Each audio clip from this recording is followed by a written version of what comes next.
So hello and welcome everybody to another Feature Friday. Someone had asked me if I would do a quick tour of all the application suite mobile applications that would reside on a tablet. So let's go ahead and do that, and we're going to go at a furious pace, so I hope you get something out of it. Alrighty, so here we go. Just so you know what you're looking at here, I am running the mobile applications on an Android tablet, and I am casting that out. And I'm also using a mouse so that you're able to see where I'm at. So one of the first things I want to point out with the navigator here is over in the upper right-hand corner is this plus sign.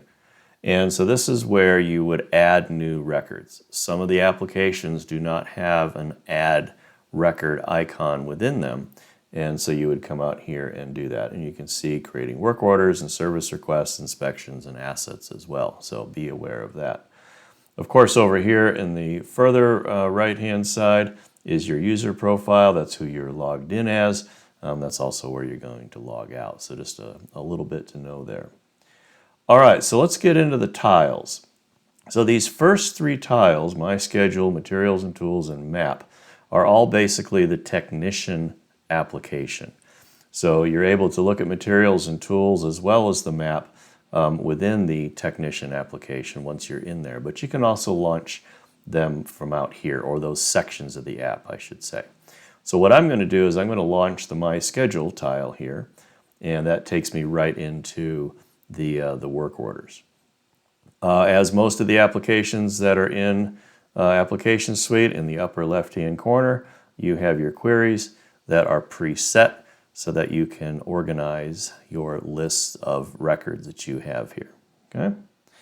All right, over on the far right-hand side, you certainly have the list view, which I'm in now, and you're also able to click on the map view, which you're able to take a look at where your records are, if they have addresses on them in a map, if you have that set up in your system.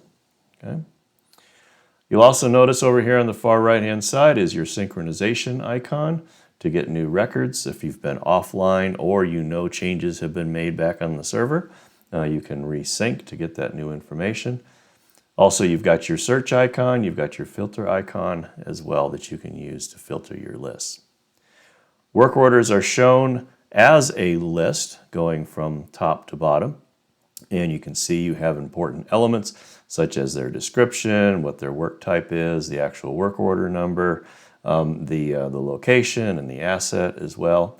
And you also have icons down here where you can see the planned items that are needed. You can also record logs, and you can see and update meters as well.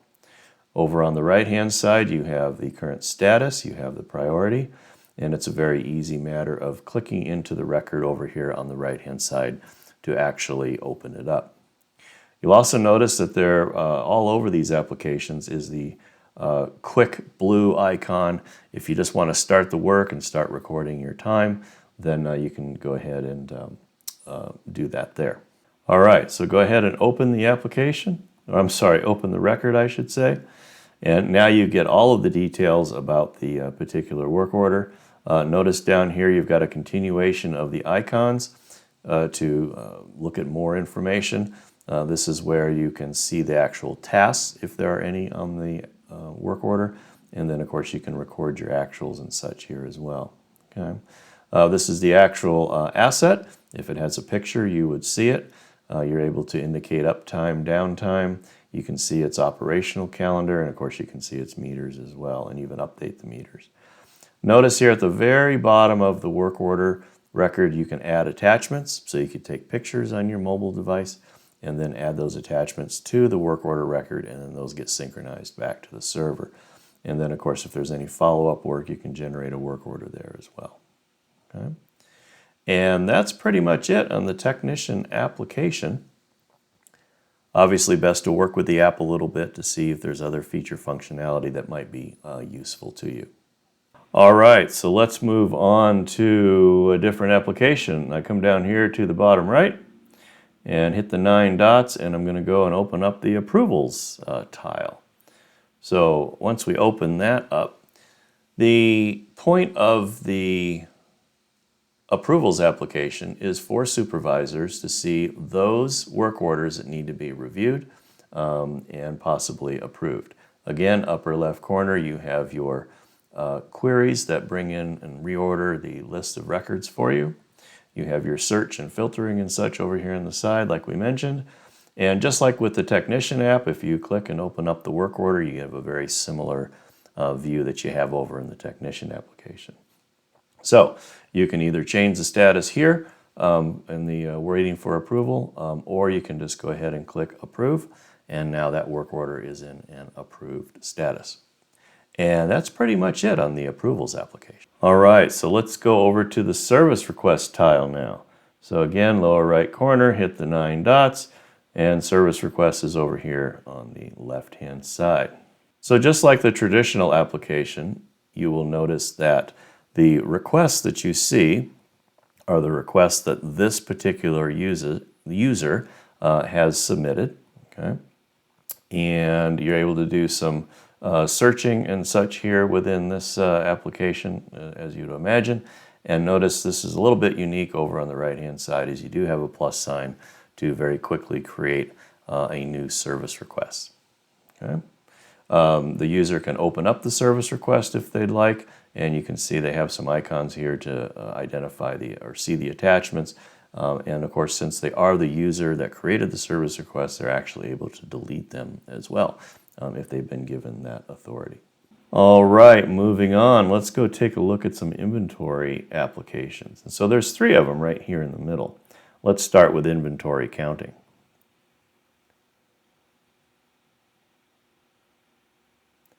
So if you have been assigned count books over on the server side, then you will see the count books out here available for you to then open them and then complete them. And a count book, quite simply, is a list of items that need to be counted. And you can see this one here has been in progress, and it's a simple matter of clicking over here on the right-hand side, and you're able to see that all of these have been counted. So this one is good to go, and I could click complete if I'd like. I'm just going to move back over here to the left and do that again. And you'll also notice that back out here on the main screen, you're able to do ad hoc counting as well. So if you're in the warehouse and there was a need to actually count some of the items that are in that particular warehouse or storeroom, then you would be able to do your counts here as well. All right, let's go look at inventory receiving. Inventory receiving. So you can do 2 things here with inventory receiving. One is receive by approved purchase orders, which you're familiar with. And of course you can, if you're using the shipment function within Manage, you're able to receive shipments as well. So inventory receiving, a simple matter of opening this up, and you can see the approved purchase orders. And it's a matter of just going through, opening up the receiving record here, and receiving the line items in the purchase orders, and you're good to go after that. And that'll of course create the receiving records that you're familiar with. Okay, let's go look at issues and transfers. Again, lower right corner, and issues and transfers down here on the bottom row. And notice very quickly that what you can issue are reserved items. So if you have reserved items in the system, you simply open up see the list, and you're able to indicate whether or not those items have been issued to the work orders or the people that are waiting for it there as well. Okay. If I go back, I can also view and complete inventory usage records if there are some that are in the system there as well. So pretty handy application while you're out there in the field issuing and transferring items from one place to the next. Okay, 2 more to go. Let's take a look at inspections next.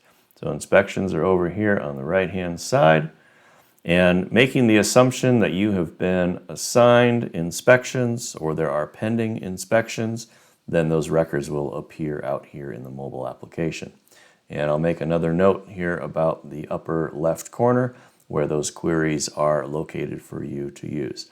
And there is certainly a difference between an assigned inspection, a pending inspection, and those that are in progress.